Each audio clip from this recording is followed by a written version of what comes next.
I'm Cameron. Hi, I'm Courtney. Hi, I'm Colette, and this is our BBC School Report. We're going to be doing a report on gaming and gaming addiction and its positive and negative effects on teenagers. We're going to look at how this impacts teenagers' social lives and the way they learn. As a school teacher, do you see the effects of gaming and gaming addiction impacting on teenagers' social life and their learning abilities?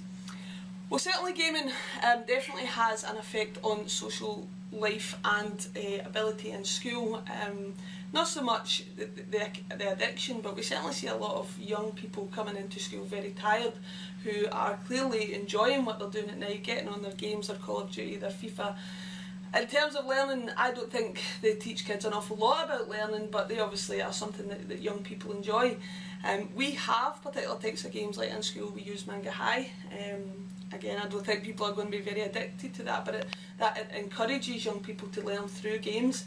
But I think, I think some of the other games definitely have a huge impact on us in school.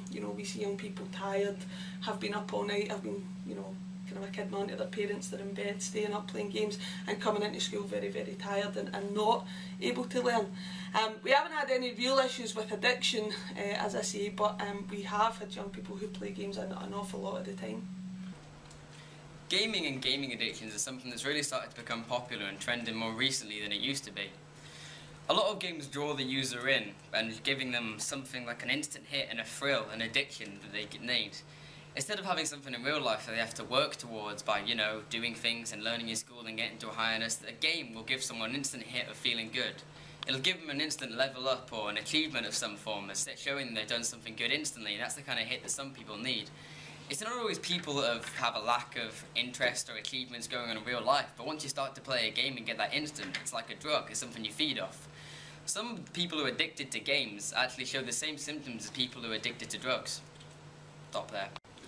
Games isn't actually always a bad thing. They can show people how to do things in real life and give them real achievements. A lot of games do show users how to do things, and some of them have a lot of educational themes, but these aren't usually the most popular. Most games are viewed by parents and school teachers as being bad and simply just being a waste of time and something for children's enjoyment that should be done only in spare time. And that is a fair enough point, but games do teach you stuff too. Although someone actually being addicted to games and having gaming addiction is a really rare thing, it's still common.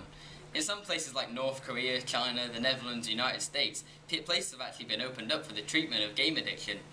A lot of the symptoms of gaming addiction are neglecting your own personal hygiene and games in real life, actually avoiding people and friends and isolating yourself away just to play games. It's good. The reason games are so popular is the fact that they give you that instant hit and thrill. Some people even overreact greatly to just the smallest achievements. Level up! Yes! See what I mean? One main thing about gaming and game addiction is something called hyperfocus. Hyperfocus is when the user or player gets so drawn into the game they can literally throw away everything else around them. Have you ever sat somewhere and played a game for so long and then looked up and realised what the time actually is? Hyperfocus is very common in people who have ADHD, especially in teenagers. They'll just get so drawn in, they'll regard everything else. Sometimes it can be a good or bad thing. Hyperfocus in work, for example, when doing schoolwork or reading, you can get so drawn in and still be putting in that input and still learning, but then the time just flies by whilst you're doing this.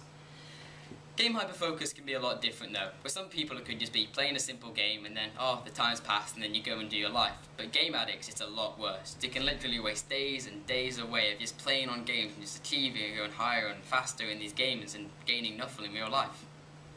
In conclusion, it's obvious that games have both positive and negative effects on teenagers in the way they learn, socialise and react to situations. This of course depends on the kind of games we're playing and how much we play them.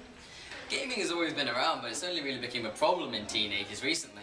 This could get worse or it could get better. It just depends on how advanced the games are going to get, how realistic, and the way they're going to help children learn and react to the world. Thanks.